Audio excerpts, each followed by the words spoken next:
By the way, anybody listening, that is the best investment you can make in your speaking business, entrepreneurial career. Do it for a year to become a great communicator. I'm telling you, it is a game changer, game changer. And so fast forward back to my story. I'm president of sales and marketing for New World Network. And I remember I was in the last couple of years leading up to that, I was feeling like what I call this quiet discontent. And a quiet discontent is that little voice inside that says, man, you're not lined up.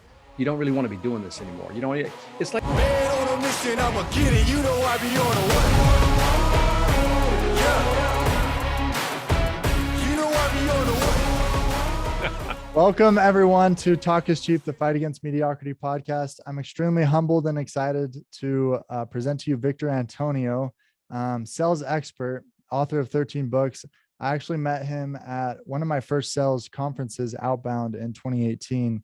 And it was really cool because a year or two before, I'd really wanted to get into sales. I was an accountant, so I started listening to sales videos on YouTube and came across Victor Antonio. I'm like, man, this guy knows his stuff. I like his style. Speak Spanish. I speak Spanish. Muy bien.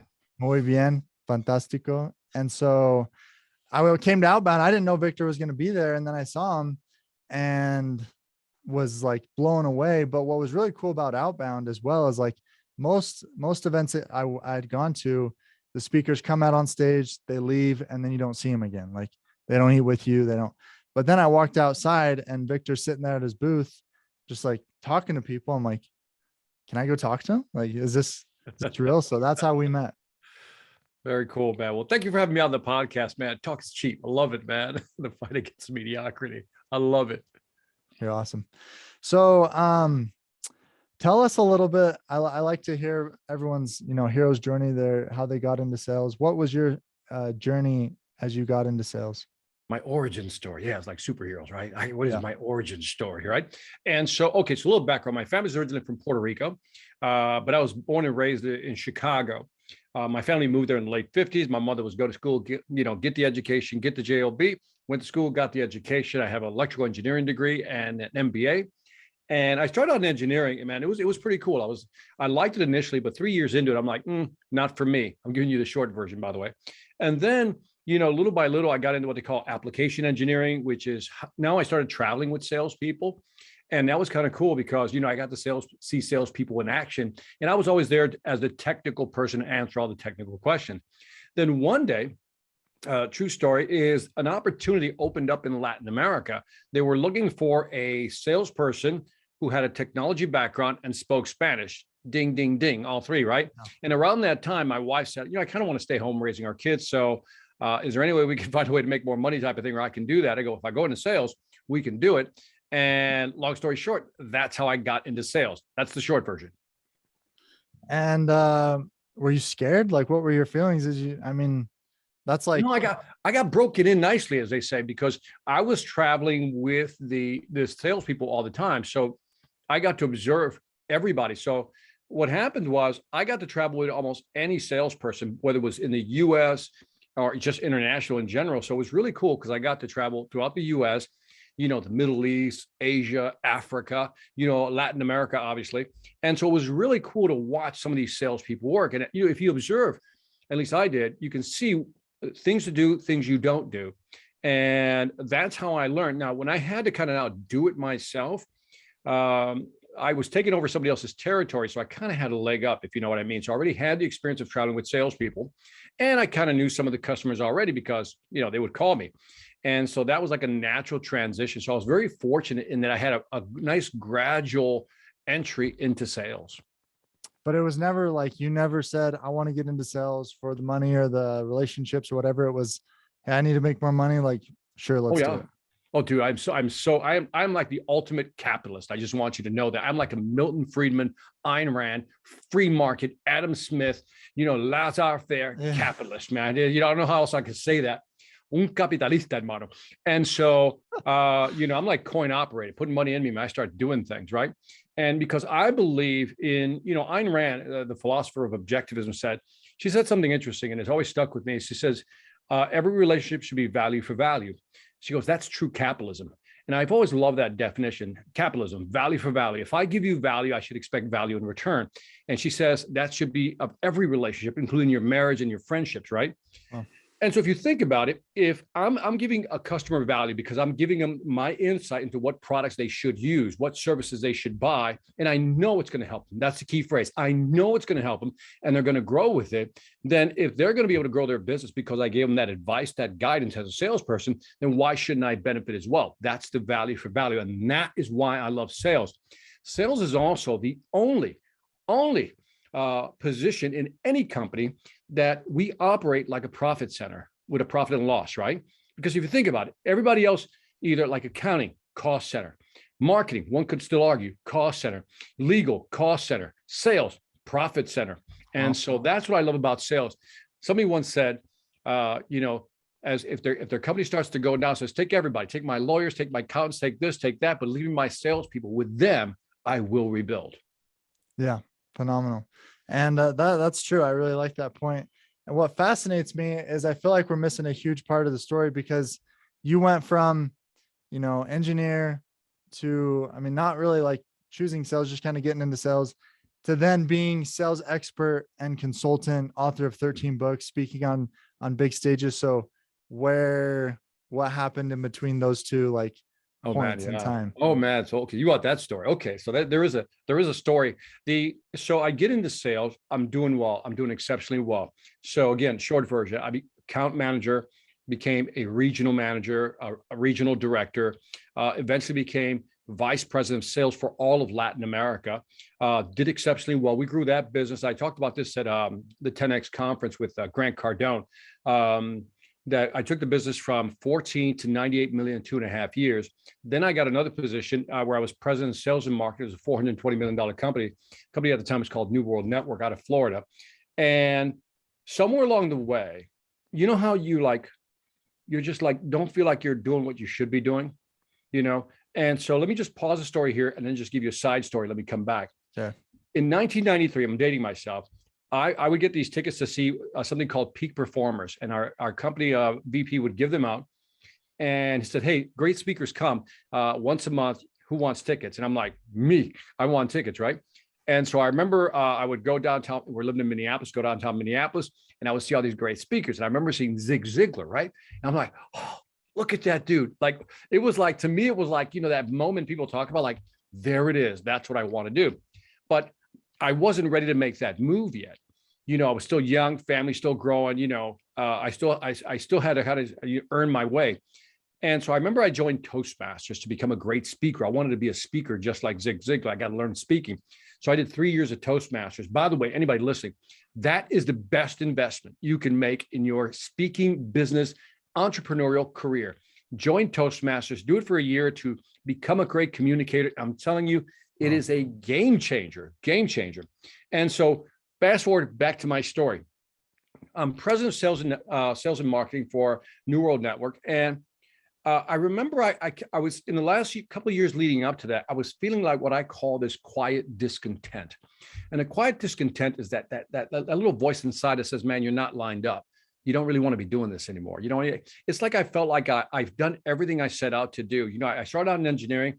I did what I wanted to do there, then moved into sales, truly did everything I wanted to do there.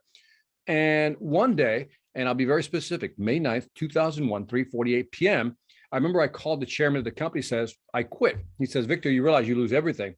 Commissions coming over the next, after the next 3 months, you lose every commission after that. You lose your stock option, things of that nature. But I was at a point where I just couldn't do it anymore. Mentally, I just couldn't do it anymore. And it was because I wanted to do something different. And that Zig Ziglar thing was in the back of my head. And I wanted to write books and I wanted to be a speaker. So fast forward, May 9, 2001, 3:48 p.m., I then decide I'm going to quit. And there's a documentary online for folks who want to look this up. I get into more detail. It's called The Motivator. I did a documentary in 2008, I think. And it's called The Motivator, The Business of Selling Hope. And that is where I have somebody go with me for like 24, 48 hours. They follow me around while I go do a speaking engagement. And I tell the whole story there in more detail. But what happened was I quit my job, and then I decided to become a speaker. So I began to write my first book. My first motivational book was called The Logic of Success, kind of autobiographical. And then from there, man, I just started to grind to be a speaker. And so I started doing mostly motivational speeches like at universities, and just to kind of encourage those who are scared. So just to give you an order of magnitude. So 2001, I'm making $250,000. That's my base salary as president, right? You can imagine what the commissions and the stock options on top of that meant, right? What was that, like up to $1 million, or was it high six No, figures? it would be like 500,000 to 700,000, so, and so I decided to walk away from that. Now that's to give you an order of magnitude. My family, when they came over from Puerto Rico, we were poor. We're talking food stamps, government cheese, powdered milk, inner city of Chicago near the Cabrini Green housing projects. We were poor. So it wasn't like I had a silver spoon and money wasn't a big deal. So I'm in this position now. I quit. And in my first half year, because I quit in May, so June, I started my speaking career. In those 6 months, man, I made like, I think the number was like $17,000. That's 17 for those of you who missed that. 17. And I'm like, oh, snap, crackle, pop. What did I do? It's like, oh my God, what did I do? Right. And then the next year I made like $56,000, being very transparent here. Yeah, and then my third year, and in the third year, finally, I got into 100,000, and we haven't looked back since. But man, what a grind! Just taking off. You know what I say? You spend a lot of energy just kind of taking off like an airplane. Yeah. And that's why I hate when people talk about get rich quick schemes. Like, yeah, you can make it. You can earn $1 million a speech. Shut up, you can't. It's a hard business, and you got to be committed. The biggest lesson I learned is that you're either in or you're out, man. You got to push all the chips in, or you don't do it. Just don't do it. If you're not ready to push the chips in, do not try this at home, without instructions, because it's not an easy business. I see a lot of people go down in flames because they see speakers, and just like me, they get wide-eyed, like, oh my God, I want to do that. But I really thought about it. I knew I wanted to do it. And so I put all my energy behind it. And even when things weren't going well, which were many times over, by the way, I just kept pushing through.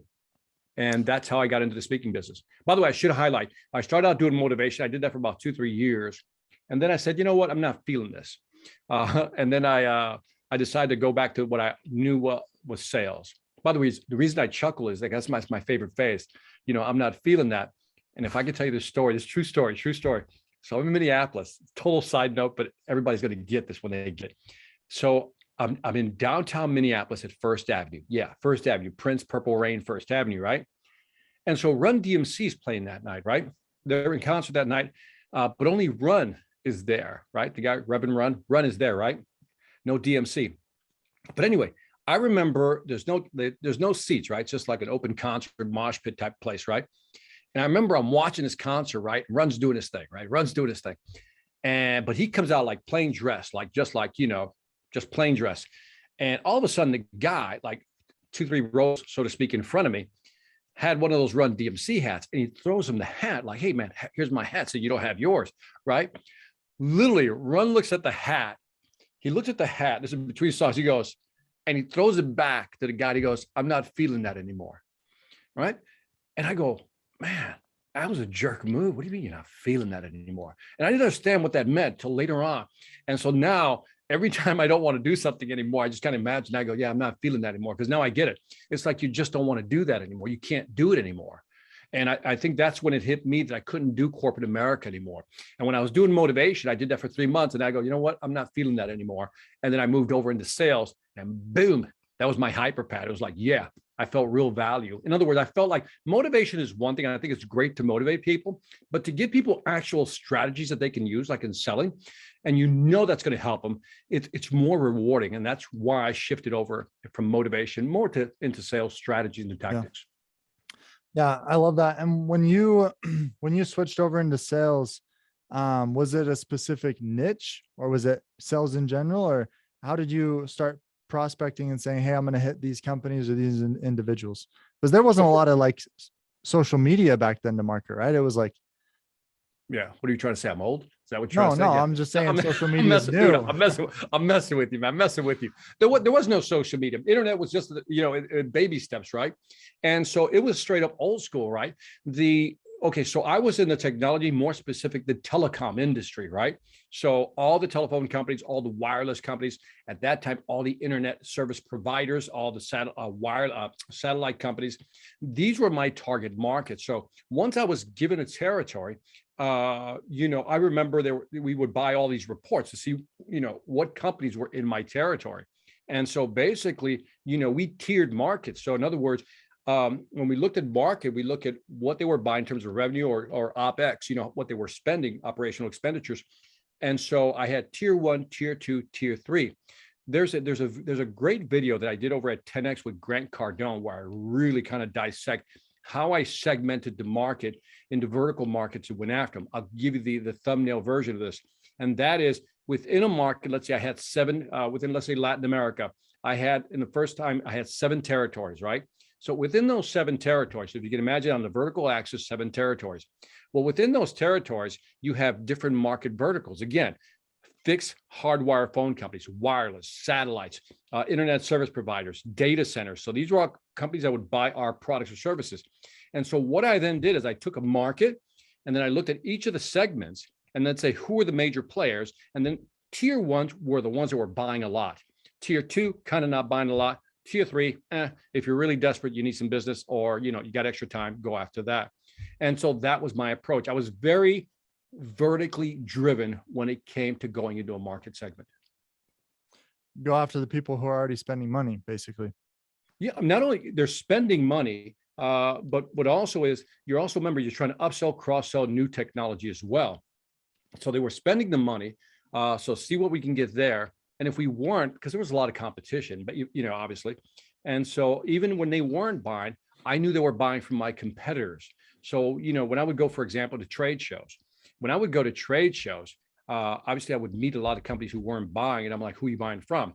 And that's how I would figure out who they were buying from. And then once I knew they were buying from a competitor or what they were buying, then it was a matter of just putting together a strategy to go after that market. How did I do it?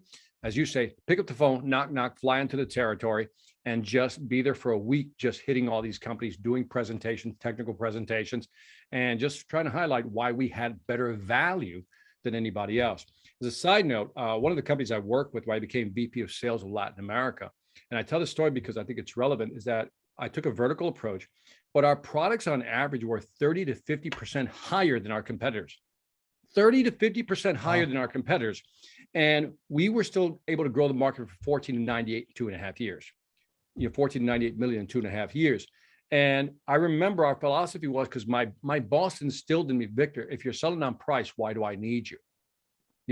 And that's how we understood value. And we always had to figure out a way to position the value of a product. And I think a lot of people simply don't know how to do that today when I talk to them. Yeah. And so you just talked about, how you got customers when you're selling, but when you started your career as a sales consultant, how did you get those clients? What did you look for there? Or did you already?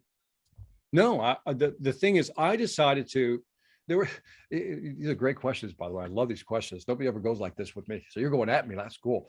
What happened was, so I quit, right? 3 years motivational stuff, went after the college market. Very easy to figure that out. And then I said, okay, now let me go after B2B type of businesses, large manufacturing companies, right? Or technology companies. That was kind of the angle, right? Now, what happened was, that's the type of company you'd work for. That's correct. Right. So I wanted to go after what I was familiar with, right? That was a starting point. But as they say, a funny thing happened on the way to the bank. That things never, a plan is, only as good as first written, then boom, it's done, because it never works out the way you want it. And I remember I was doing some prospecting, which either it was calling or emailing, right? And that was like, that was, that really wasn't working well for me. And because again, in long sales cycles, and you don't know what, the thing is, when you don't have a product to sell that can show value right away, it's a different pitch. Now I'm selling a service, which is sales training or sales keynotes, right? Or the workshops. And there's only certain times you can hit some of these companies. And that was, towards the end of their year or the beginning of the year, almost like a bathtub effect, right? Beginning of the year, the end of the year, everything in the middle, they don't do a lot of conferences or workshops or a lot of training. That's what I found. And I said, man, I'm spending a lot of time reaching out to these companies. And it just seemed like I was wasting my time. Do you know what I mean? It was like, the sales cycles were very long. So it was around that time I read Gary Vaynerchuk's book, Crushing It. And it was around that time that, so anyway, one of the things Gary Vaynerchuk said in that book is video all in, push them all in, push the chips all in, right? And around that time, Google bought YouTube. True story. I remember reading that book, seeing that announcement, reading the book, seeing the announcement. I go, okay, that's it. We're going all in on video. We're going inbound because I need people to find me because it's hard for me to find the business reaching out. For example, let me just be clear here. If I'm selling microphones, for example, right? I know specifically I can go after any company that uses microphone. I can go after like production companies, event planners, right? Recording studios. You know, I can come up with a good 5 to 10 companies, verticals I can go after. But when you're doing workshop training, you don't know when people, because everybody needs training, but you don't know when they're going to need the training. And that made it very difficult. And so I said, well, I need them to find me. And what happened around that time, one more thing happened around that time. I was talking to a guy. I remember I was in Florida and I was talking to a guy's name was, I went to see him speak. His name is Randy Gage. Randy Gage is known for marketing and he's in network marketing. He was a great marketer, right? And I said, well, let me go see this guy speak. Maybe I can, because I'm frustrated because I'm just not connecting. I'm not getting the traction I want. And so I remember at lunch when we took a break, I made it a point to sit next to Randy. True story, sit next to Randy, right? And I remember I said, and I started, playing my sad violin story to Randy, all the things I've been doing to try to get business, right? Just And so, and then somewhere in there, he must have got irritated with me a little bit. He said, Victor, let me ask you a question. Now I always say, when somebody says, let me ask you a question, I guarantee you it's not going to go your way. He goes, dude, let me ask you a question. I said, what? He says, what business are you in? I go, speaking business. He goes, no. What business are you in? I go, the training business. He goes, no. I said, okay, sales training business. No. Workshop business. No. No matter what I said, no. And I'm getting irritated. That the Puerto Rican Chicago wants to come out at me, just like, what? And I said, finally I said to him, I said, man, dude, why don't you tell me what business I'm in? Apparently you know more than me, right? He says, this is what he said. This changed my life. He says, you're in the marketing business first. Everything else is second. Wow. And when I heard that, how you just want to say, F you, screw you. You know what I mean? When somebody like holds up a mirror to you, and you don't like what you see and you hear something you don't want to hear, you go, screw you. You don't know what you're talking about, right? Immediately dismiss them, right? You don't know what you're talking about. But like anything in life, once it's in there, man, it starts warming its way into the cerebral cortex, right? And that the hobgoblin of the mind just starts gnawing at me. I think he's right. I think it's right. And it was around that time I read Gary Vaynerchuk's book. Google buys YouTube. And I'm like, all right, we're in the marketing business now. So then I just started pumping videos, man. Like I didn't know what I was doing. I just started creating videos before people even understood how to create the first video. I mean, you go some of my videos way back. It's just like I started doing videos. And I was on this cadence where I was doing like 3 videos a week. Just grinding hard, sometimes even more, just pushing out content. And then sure enough, man, leads are driving to the website, from YouTube to the website. Next, boom, it starts working. I start getting inquiries. I start getting calls, still doing a few outbounds here and there, maybe, but it's all hit or miss. But then I realized that inbound was where the magic was. And if you can rank high, I remember studying everything that had to do with search engine optimization. I mean, I just like read everything on search engine optimization, how to rank your videos high, how to rank your pages high. Man, I understood everything that had to do with how to anything to do with search engine marketing, I was into, man. And sure enough, that is how I got my momentum. Wow. Yeah. And I've heard Grant Cardone actually say something similar, that he always thought sales was number one, but then marketing, he finally figured out marketing is number one. I think you probably figured that out a little bit sooner than he did, though. Yeah, I think. Well, now it's truer than ever because. By the way, I apologize if you can hear the dog in the background. One of the things you're starting to see today with like artificial intelligence. I wrote a book called Sales Ex Machina: How Artificial Intelligence is Changing the World of Selling. And in there, I talk about how today customers go on this journey and they're finding you, right? And unless you're online and nobody finds you, that's it. You're done. And nobody, again, it's a very obvious thing today, but 10 years ago, I don't think it was. Yeah. And no, that's amazing. I agree 100%. something I want to hear your opinion on this too. I almost Mm. feel like, I don't know if you've heard of the book $100 Million Offers by Alex Hormozy Yep, or I read got it. it. I actually got it. I only read the first chapter of it, but I kind of know his story. Yeah. What's interesting about that book is, in sales, it's like sell, sell, sell. You got to get sales. Mhm. And I had never really thought about the offer. Like, okay, well, what are you offering? It's like, oh, I'm offering kind of like what you said. I don't know, sales training. I've sold houses. I've sold Yeah, SaaS products. Like, that's what I'm offering. Like, that's a stupid question. But then when Alex went through, like, no, what's your offer? Because if you have a really good offer, it makes it easier to sell. correct. What's your opinion on that? Like, how much time do you spend on the offer before you even knock the door? Let's take a step back. For those of you, I don't know that much about it, but I know enough to be dangerous and probably make stupid mistakes explaining it. But here's a guy who had, I think, 2 or 3 different gyms, right? Yeah. And his whole thing was driving customers to his gym, right? Fast forward, this guy figures it out, right? He figures it out. And then he has the bright idea, rightfully so. Hey, other people are struggling with the same problem. Let me put something together. Basically, he comes in and says, hey, pay me X amount of money. Here's what I'm going to do. I'm going to turn it around. Here are the guarantees I give you, so forth and so on. That's part of the offer. Is that pretty close to what his book is about? Yeah. Okay. And so what I love about that story is that, and what I liked about him was his story was genuine. I think I saw one of his YouTube videos. Somebody recommended a book. I started reading it, but I got distracted. But I remember going, okay, I get this guy. You know what I mean? I get him. I get him.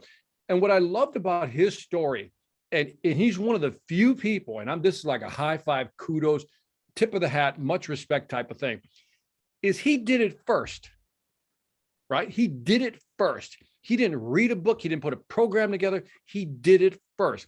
I can only imagine how many times he got his ass kicked trying to do it the right way before he finally figured it out, right? And I love come up stories like that. Come up stories like that are just my favorite, because in this business and in this industry, if I can go negative for just a second, there are too many people who've never done it, who've never done the work, man, and just went to a course, read a book, so forth and so on. I'm very proud of the fact that it wasn't until I was, 37, 38, right? I had my ass handed to me in so many ways in the world of selling. I got stories. I got scars all over my back, if you know what I mean. It's like, oh, that was, I got stories. I got horrible stories too about how, that $1 million deal just got away or whatever it may be. And so I have that. So what helped me is that once I got in front of the customer, the offer was one thing, but what they really wanted was the credibility piece. That's what they wanted. Yeah, he has an offer. Yeah, so great. So I think trust. I have, when I was interviewing Jonah Berger, who wrote The Catalyst, a great author, by the way. And I remember putting that stuff together. I was putting the interview notes together, and I came up with my equation of trust. Because if you tell me which is it, trust or is it the offer, I said, wait a minute, before I answer that question, let me give you my definition of trust. And then you tell me if you think I'm wrong. Here's my definition of trust. One, you got to take the customer's point of view, right? You really have to understand what they're going through. Now, Alex did that, right? Because again, he went through it. Yeah. So he definitely had the point of view, right? That's a good point. Yeah. Element number 2 is that you have to be a subject matter expert. By that is you have to understand what you're selling. He understood it because he applied it to his own business. So not only did he empathize with him, dude, I've been there. Let me show you what I did and let me prove it to you. So he's a subject matter expert. And then the third thing that I'm sure he has, I've not talked to him, but I'm almost sure it's there. The third element is that you have to have your customer's best interest in mind. So let me go through the 3 real quick. Yeah. If I can understand you, empathy, right? Purely empathize with you. If I'm a subject matter expert, then guess what? I can educate you and help you. And then number 3 is I just don't want your money. I really want to help you and I have your best interest in mind. That to me is what sells it. The offer is great. By the way, anybody can put together an offer, but man, to be able to say, I've been there, I've done it, here's how I did it, I can show you, I'll even give you some guarantees if you want. And I think people look at the offer, but they really look at him and what he's done with his wife. That makes him very successful. Yeah, it's like the offer is kind of like putting lipstick on a pig. You know, Mhm. sure, it might look pretty, but if you don't got the backing, the bones of it, Yeah. doesn't matter. I like that a lot. So yeah, the trust piece has to be there. So when that guy talks, if you listen to him talk, it's like, I believe him. In my head, I'm going, I believe him. I believe this guy. How many times have you listened to somebody, you go, does he really know what he's talking about? I mean, it sounds Yeah. all pretty. And then you start asking him the tough questions. Well, how'd you do it? How'd you do it? How'd you do it? And you get to, yeah. And then all of a sudden you go, okay, you haven't done it. And I see a lot of people who haven't done it, but are out there pontificating on how to do it. Yeah. And I really like that. And I mean, you're an example of that. You know, you had sold for, you know, however many years, 20 years. And You then see, 23 to 40.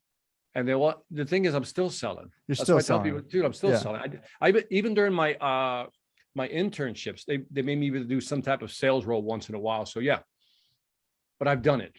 You've done it. And so when you went into that industry, um, of teaching that, were there ever moments of like imposter syndrome, like, I don't know, or any of that? Or was it like, hey, I know this stuff, let's rock and roll?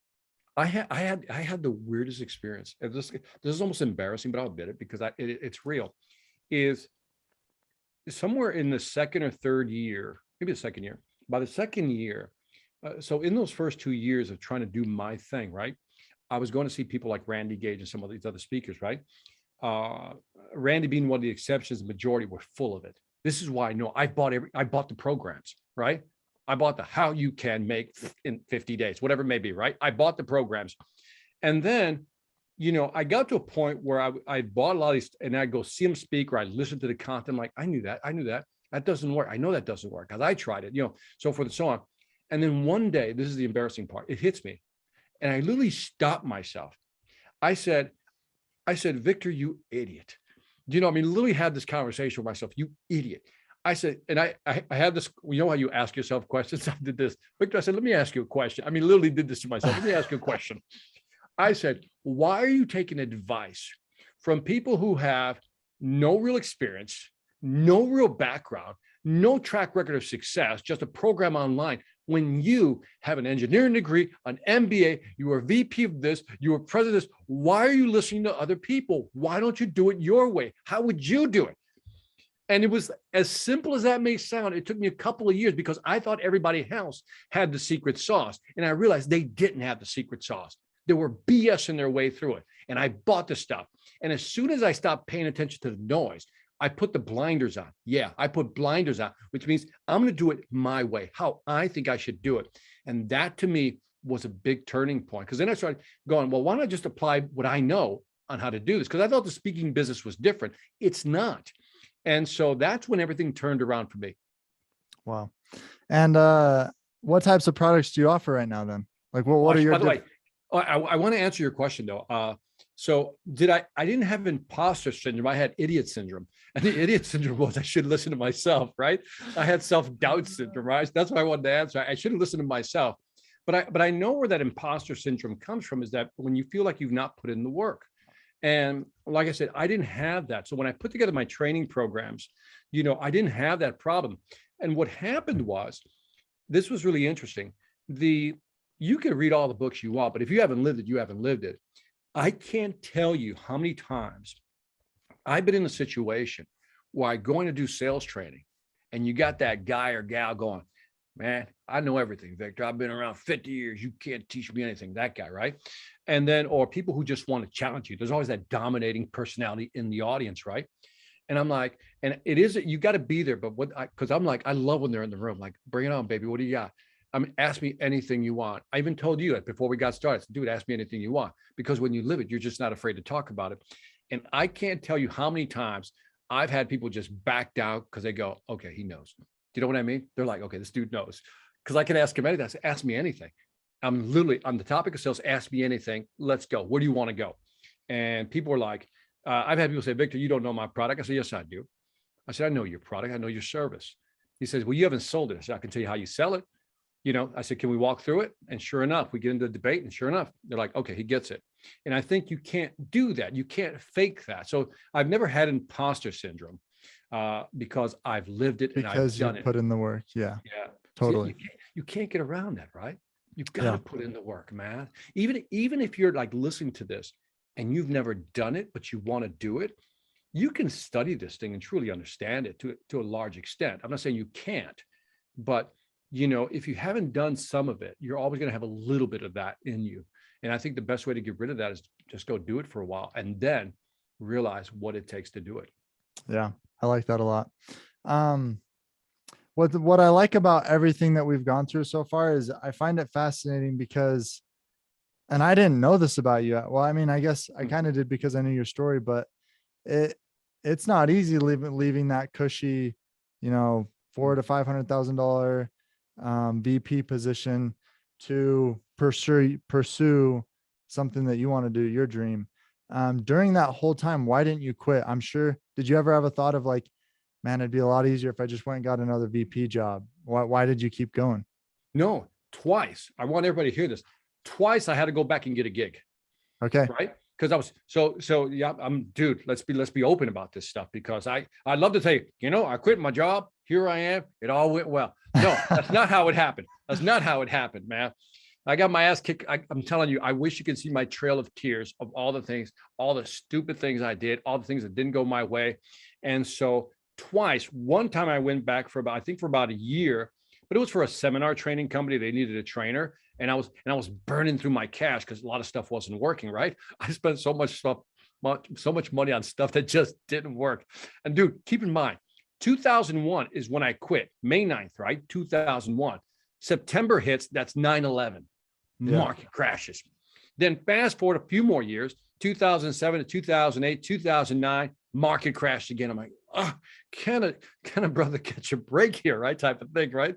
And so I remember I went back for, I think it was 6 to 9 months. I can't remember the time frame, but it was a seminar training company, and that worked out well. Made my money there. And then when I built up my reserves a little bit, said, let's go do it again, right? And so then fast forward, I got an offer to be CEO of a technology company out of Christiansburg, Virginia. And so it was going to be a 6-month stint. And what they wanted me to do is come in there, prop up the sales, and then we're going to sell the company. Well, that we wound up, again, bringing in the business and then selling the company. It took a year before that ended. And so I walked away with a nice chunk of change, more, put it back in the bank. Let's do it again, right? And so I had to go back to work 2 times before I actually got to where I'm at. But by the way, if you think of a market chart, I was always trending upward, but there were times where the dip was big, but then, I started trending upward again. And that's real, man. That's real life right there. And man, I love that. I love that so much. If there are like 1 or 2 lessons where you're like, man, I'm glad I learned it the hard way, but I wish I wouldn't have had to learn it the hard way. Like if I could share this with everyone, it would save them a lot of time and frustration. What would those be during your journey of growing your own business? I never want to say, I don't want to do this again. I don't want to do that again, because it's very industry and business specific, right? But here are the things I've learned. Here's the things I've learned is that what I said earlier, you got to be committed, man. Do you know what I mean? You just got to be all in, man. It's like, dude, you got to push the chips in. It's got to be something you go, dude, I can't do that anymore. And as soon as your brain says, I can't do that anymore, you begin to search for what you can do. And by the way, that's never an easy search, right? But when you find it, man, you push all in. By pushing all in, you become so focused on trying to get that, right? Get that all of a sudden you become obsessed with that, right? And I wanted to be a speaker. By the way, side note, I eventually spoke on stage with Zig Ziglar, right? Oh my gosh. True story. I even got the picture to prove it. And so, so you got to be all in with that. I think the second thing is, you got to accept you're going to get your ass kicked a lot, man. But again, as long as you're trending upward, right? There's going to be some dips in the market, in your mental market. But I think you have to push through that. I think people who really want it because they can't do that anymore say, I got to figure it out. And I think everything you can figure it out. I mean, the thing, all you have to do to kind of keep you going, if you're listening to this and you're like, oh, I want to do that. As soon as you see somebody else doing what you want to do, that is what Cialdini calls social proof. And as soon as I see social proof of something, well, he can do it, I can do it. She can do it, I can do it. That's all I need.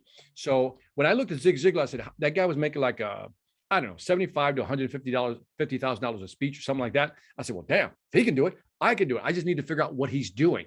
And so I said, okay, he's writing books. Okay, Victor's got to write books. He's got videos. Victor's got to have video content. Let's do that. And so I started doing what the best of the best were doing. So my biggest advice would be do what the best of the best are doing after you figure out what it is you want to do. And then just keep pushing forward. And man, I'm telling you, when you get there, it is a beautiful thing. That's all I'm saying. It is a beautiful thing because it's like it was all worth it. And so I joke about this, and I don't mean this literally, but if I were to die tomorrow, dude, I'm good. Do you know what I mean? I'm good. I'm so good. With the exception of seeing my kids have kids, right? Having grandkids and things of that nature. But if I just look at it from a career standpoint, dude, I'm good, man. I've done what you can't see. Forget what's on social media. The real value of what I've been through is in my head, the memories, the places I've been to, the people I've met, the stuff that's happened because I decided to move in that direction, right? I can't even begin. You couldn't map this out. Like getting to the television show on Spike TV, Life or Death, right? Being on stage with Zig Ziglar, being in the Middle East, going down to South Africa, a Puerto Rican kid from the hood, man. And the stuff that's in my head is what I think is the real value of what I've been through. And so keep in mind that that's the real wealth at the end. You know what I mean? Yeah. When you're on your bed of, last breath type of thing, I think I'll have a smile on my face, man. I really do. And I love that so much. What I'm hearing from you is if you can, see it, believe it, and just keep pushing, you'll get there. Yeah. No matter what it is. Yeah. And people, by the way, there's so many moments of doubt. Oh my God. I mean, the thing is, if you're thinking you're different, you're not. If you're listening to this, you're thinking, yeah, I get all the butt stuff. Trust me, I get all the butt stuff. But you got to push through the butts. There's so many low points, so many discouraging moments, so many, slap yourself on the forehead moments. But again, you asked about what advice I would give. Dude, let those things go. Just go, whoops, let's not do that again. That's all you have to say to yourself. Let's not do that again. That was not a good thing. And so it sounds cliche-ish, but if you can push through those mistakes, because you're so focused. I don't know if it was Earl Nightingale. That was one of my favorite old school speakers. He said, and I don't know if he said it, but somebody said this. He says, obstacles are those things you see when you take your eyes off the goal. And I've always loved that phrase. One of my mantras, right? Obstacles are those things you see when you take your eyes off the goal. And that is, so if the goal's in mind, obstacles are going to be there. They're going to be annoying. They're going to be depressing. They're hurtful. And then the second line, I was like, never aim for perfection, aim for success. Dude, that is one of my tenets, because too many people wait for something to be perfect, the timing to be right, the product to be right, the service to be right, the offer to be right, that they don't do it. Dude, I'm an 80% guy. I launch at 80%. I'm not waiting for perfection. I don't have time for that. And then I just figure out the other 20% as I go along. So if I'm doing a new video series, trust me, the first few I screwed up. If you go back and watch my old videos, oh my God, they're horrible. I didn't care. I knew I'd get better. That was my mindset. Yeah. Amen. Amen, dude. You're a legend. We've talked a lot. Are you okay for a few more minutes? Sure, man. Okay. I've thoroughly enjoyed this, but honestly, I love your journey. I love your story. I think that's what will have a great impact on a lot of these people who are listening, who are in maybe that phase of man, this sucks, which at some point we all are, but we haven't really touched on sales at all. So I do have a few questions about sales, and I'm curious, from someone who is so, learned in sales, and you teach it and everything like that. What are your favorite sales books? Are they yours? Are they someone else's? What are your top 2 favorite sales books? Oh man, good question. So I like the old school selling books. I think some of them are still great. I think Mac Hannon's Consultative Selling is still one of the best books. And it's funny how they keep trying to repackage his stuff. I don't know if you ever heard of Mac Hannon, but he wrote a book called Consultative Selling in the late 80s, I think, or mid 80s. And his book to this day has been copied, ripped off by so many people, and is still in vogue today. So when people talk today about getting close to your customer success, dude, he said that back in the 80s. It's not like it's anything new. So Matt Cannon is like one of my favorites in terms of, authors. Then there's a guy named Neil Rackham who wrote Spin Selling. And that to me, remember, SPIN stands for what is the situation, identify the problem, and then what are the implications of not solving that problem, Mr. Customer? And then there's the need payoff. That's the SPIN model. Get the book. And then the Challenger sale came along in 2012, which talked about the 5 different types of salespeople. And, how even in whether it's a bad market or a good market, people who know how to challenge, really talk to customers. Yeah, and I think their model is you got to tailor for resonance. In other words, tailor your presentation to make sense to them, and then you got to teach for differentiation, and then take control of the conversation. And they said that is the ideal salesperson, and that is still true today. In terms of the most recent sales book, I read a lot of books on selling. Nothing stands out. I mean, there's a lot of good books out there. There's a lot of really good books out there. I don't want to name anybody because I just named you my top 3. Everybody else is like, down there somewhere. And so I try to be, when I look at my books, that's the other thing, one of the things I realized is if you're going to write a book, this is so ass backwards, what I'm going to tell you right now. It's just so ass backwards, probably not popular. When I write a book, I write it for me. I really do. Like the recent book I released in January is called Mastering the Upsell, because I was like thinking about upselling. I realized the last book written on upsell was in the 80s. Yeah. So I wrote a book called Mastering the Upsell, and I wrote it my way. I'm a horrible writer, by the way. I got like a C in English. And so I don't care. I just send it to an editor. We do the best we can. and I tell you that because, again, remember I said 80% rule, brother, 80% rule, man. I'm just telling you, I'm not going for perfect writing here, but as long as the concepts are in there, the value is in there, that's good. I like writing books because they help clarify my thinking. So I write books for me first. And obviously I have an eye towards serving the market, but I really write them for me to clarify my thoughts, to really understand what I know and what I don't know. And so, because I like to take what I live with every day, like there's the sales experience I have. There's the sales experience I have now promoting my business. There's also the sales experience I get when I'm dealing with customers, because I still got to close deals, right? And then there's trying to understand what's shifting in the world of selling. And so I really love writing. And so if I can recommend something, one thing to people is that if you're a content developer, just write and create videos, because it really highlights what you know or what you don't know. And you build this database of knowledge. The more you write, the more you record videos about selling, do podcasts, you just become, very smart over time. It's a cumulative effect. And after a while, you realize, hey, I know a lot. And you start feeling good about yourself. So if you find yourself feeling that imposter syndrome, that's another way to really kind of get out of that funk. Yeah. When you mentioned your first book was kind of an autobiography, and when you said, you write books for yourself, I just finished my first book, and definitely like you hit the nail on the head. What's the name of the book? It's the podcast, Talk is Cheap, the Fight Against Mediocrity. I loved it. That's a great title, by the way. Thanks. I love that title. And so when you wrote it, not to interview you now, but when you wrote it, what did you discover as you were writing it? What's funny is when I wrote it, I feel like I was just getting my heart on paper is the first thing. And then it really does make you, or it made me solidify what I knew and didn't know. Like, correct. Yeah. So. And by the way, so that, like, mine was the logic of success. And so when I went through that, I was writing it. I'm like, oh, I got holes in my story. What, you start thinking, what happened there? I don't remember, you start bridging concepts together. But what I'm by the way, congratulations on your first book, because I think now it's going to get really exciting, because once you write your first book, that's the easy one. That's the easy one. I know you don't want to hear that, right? That's the easy one. Because again, it's almost like autobiographical, right? Yeah. And you tell your stories. Yeah. When you move to your next book, maybe it's your third book, I don't know. But now let's say you want to teach something in the book.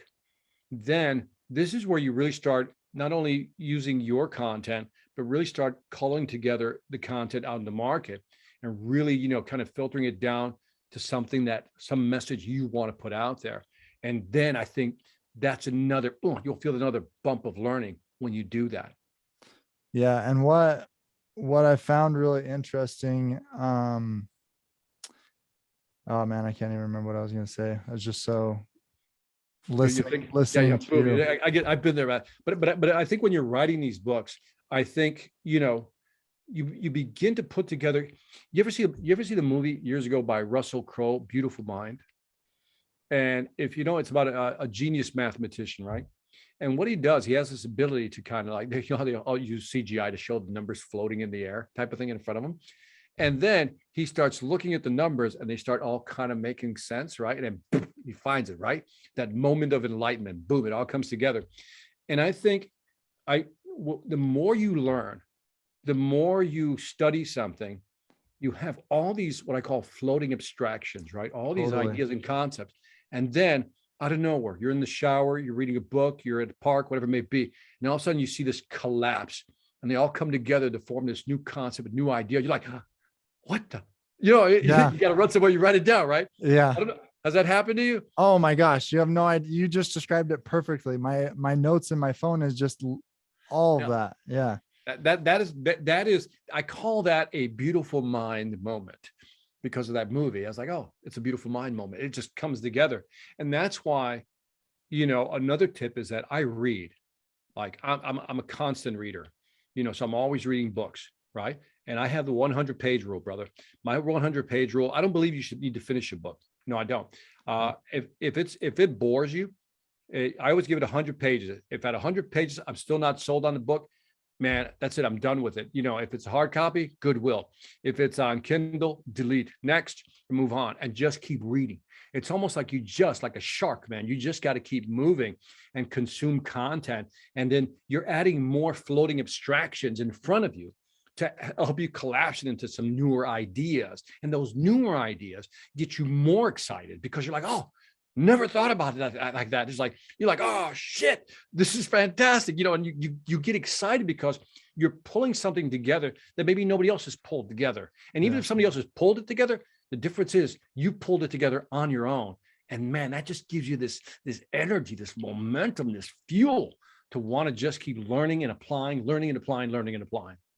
Well, and I like what you said, moving back, I don't know if you'd agree with this, but it almost feels like every iteration of whatever industry you want to say, for example, sales, every iteration of it builds on top of previous generations. So you have the Brian Tracy, the Zig Ziglars, the Victor Antonios, the Grant, and it just kind of builds on top of each other.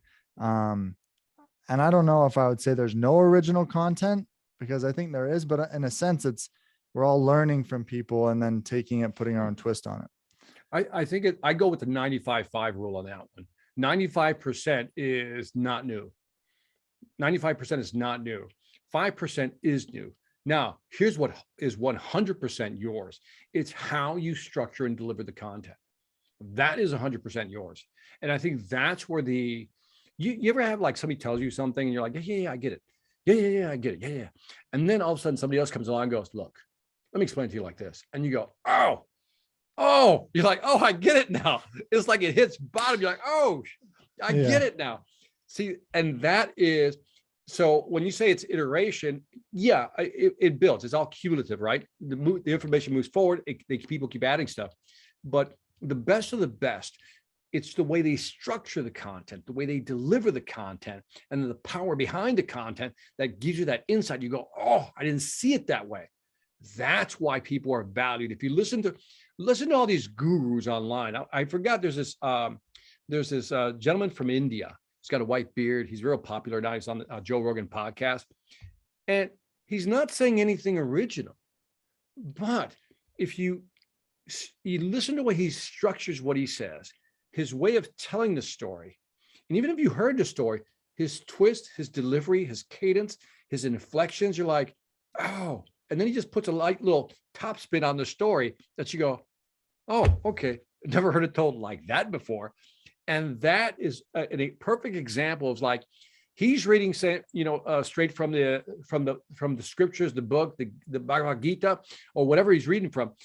He's not telling you anything you don't know. But man, if you listen to TD Jakes, right? Powerful speaker. Les Brown, powerful speakers. They're not telling you anything you don't know. But the thing is, they're saying it with this delivery and this resonance that has, if storytelling had a frequency, they know how to hit that frequency that you can receive. You like, and the transmitter and the receiver line up. Can that be taught? Can that be taught? No, I think you have to study it and you have to learn it, study it and learn it. This is what I mean. Everybody can give you the basics, right? Everybody can give you basics. And I would argue with anybody who would tell me it can be taught, because I think it can be taught up to a point. But I can teach you where to stand, how to say it, what to say, the whole thing. But everybody is almost like it's almost like a unique prism, right? Light shines through the prism, different colors, different ways, shoots off in different directions. And I think each individual has his own power, right? An introvert has a power just like an extrovert has a power. Two different powers. Not one is better than the other. They're both, right? It's who delivers it. I've seen people who are like, if you look at a Grant Cardone, right? Grant Cardone, he's that, right? Like, beast mode, right? You go to the other end of the spectrum, there's like a Simon Sinek. Very cordial, tells you his story, cheesy smile, cheesy delivery, great storyteller, very patient, and you're like, you're just captivated. And both speakers captivate you, right? Yeah. And if you ask me which speaker is better, I go, depends who's listening. Yeah. Right? Because it's just like you have more than one artist on your music list, you can have more than one speaker on your list as well. It's what are you in the mood for? Dude, are you in the mood for, let's go get some stuff, right? Let's go get this, right? Let's go eat. Let's go kill, eat, and rest, right? Or do you want like, dude, chill. I just want to absorb slowly, sip it like a nice cup of tea or something. You know what I mean? Yeah. Two different methods. So the reason I don't believe it can be taught is because you can teach people the techniques, the strategies, how you approach it. But at the end of the day, that person has to find, here comes the cliche, their own voice in how they want to deliver that information. Yeah. And one of the things I learned, if I can bore you with this side story, when I started doing motivational speeches, I started out and I did it the whole corporate way, right? Tell them what you're going to tell them, and then tell them what you just told them, right? Standard structure for a speech, right? And I remember that things weren't going well for me. You know, that whole $17,000 thing, it wasn't going well. And I remember I was driving to, we were living in Miami at the time. I was driving up to Valencia College, and I think it was around Orlando. And I remember driving, God, things just, I mean, not as fast as I want. You're driving, you're thinking. Yeah. And then I remember like Stephen Covey's book, 7 Habits of Highly Effective People, 30 years ago, old school, still a good one. And in there, he has something called the circle of influence. And to imagine a circle of influence, just think of a donut. You got an outer ring and an inner ring, right? He says, in the outer ring are things you can't control, the economy, politics, things, market, whatever it may be. In the inner ring, the center of the donut, are things you can control. Your job is to expand what you can control. So I remember having that concept in my head, one of my favorite concepts. And I remember driving, I said, okay, I'm not making money. I'm not getting booked a lot. What can we do here? I said, well, Victor, the one thing you can control, literally talking to myself, is that you can have more fun with this thing. You might as well enjoy it. I said, that's why you left corporate America, because you weren't enjoying it. Now you're not enjoying it and you're not making money. This is not a good thing, Victor. I mean, literally, I'm talking to myself like this all the time, right? It's like schizophrenic, man. And so I'm like, what can you control? I said, well, I can have fun with this at least. And I remember I was at Valencia College, and I remember, like, I don't know, I'd hired a video crew to come film it because I needed some footage to get going, right? And so I said, you know what? I'm just going to do it my way. And I remember I had fun and I was done, dude. The audience loved it. I loved it. And at that moment, I realized I had found my speaking style, right? The very next day, I had to fly to Atlanta, where we're currently living, from Miami. I had to fly to Atlanta. I was speaking to a telecom company, and this was all leaders, not students. These were leaders, like managers, directors, and VPs. And I'm in my head, I'm in the back, literally going, all right, Victor, what are we doing here? I mean, do we do the standard corporate speech? Tell them what you're going to tell them what you just told them, or do we do what we just did in Valencia? And dude, there was this fight. It's like when you talk about the two wolves inside of you, right? The fight, right? It's like, which one am I going to unleash? And I remember I said, look, and I said this to myself, I said, well, we know where that road leads, to do it the standard way. And we know we don't like that. Yeah. Let's just go do it this way. And I remember I was scared. Dude, all I remember, I finished applause, standing ovation. And dude, that was it. The Victor Antonio style was finally born that day. You let your inner Puerto Rican out. The inner Puerto Rican, Chicago, whatever was in there was finally, because the thing is, I always saw guys like Zig Ziglar, like, to me, I've always loved Zig Ziglar. Speakers I like are Zig Ziglar, Jim Rohn. I was always a Jim Rohn fan. My current speakers, I really like Simon Sinek. I love his storytelling ability, and he puts there's no drama. There's no he just, and you can still hold your attention for 45 minutes to an hour. And I think that's amazing. So he's one of my favorite speakers right now. And so when I see people speak and then I see that they have their own style, I think that's what I was searching for. And again, here comes another cliche. I said, this is the line I always use. He says, the toughest road to success is the road back to you. And this is what I mean by that, is that society has told us to do all these different things, act like this, walk like this, dress like this, talk like that. And you get lost. We all get lost. And it isn't until you find your way back to you, the authentic you, that you can truly begin to be happy in whatever you're doing. Yeah. And that's why I say the toughest road to success is the road back to you. Because once you find you, then you enjoy you. And so now, when I speak, you like me, great. If you don't, that's cool too, man. It's all good. Yeah. But I'm going to do it my way and not try to kind of bend or contort myself into what people want me to be. Yeah, because everyone connects with different people in different ways. And so, you're going to attract the people who love you for your style. So, correct. Hey, we've taken way more time than I bargained for, and I appreciate it so much. This has been so fun. This is one of my favorite podcasts I've ever done. Don't tell anybody else that I told you that. Last question. What does the fight against mediocrity mean to you?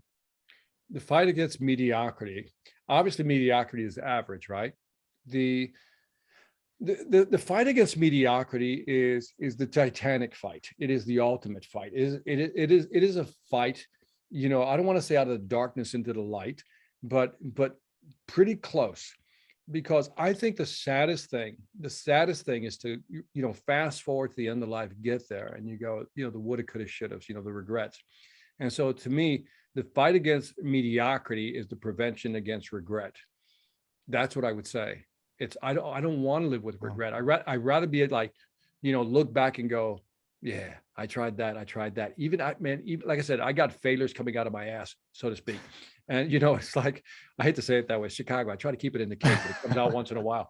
But I think, so to me, the fight against mediocrity is you're looking at everybody else. And the reality is, I don't want to say everybody else is mediocre, but a lot of stuff the majority of people do is mediocre.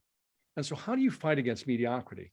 Well, the guaranteed way to fight against mediocrity is to do what you want to do your way, because you're guaranteed not to be mediocre. And I'm not talking about making a lot of money. So I want to be clear here. I'm not just talking about you got to make a lot of money. I'm not talking about that. I'm talking about when you live in a way, and I like to use the phrase quality of life.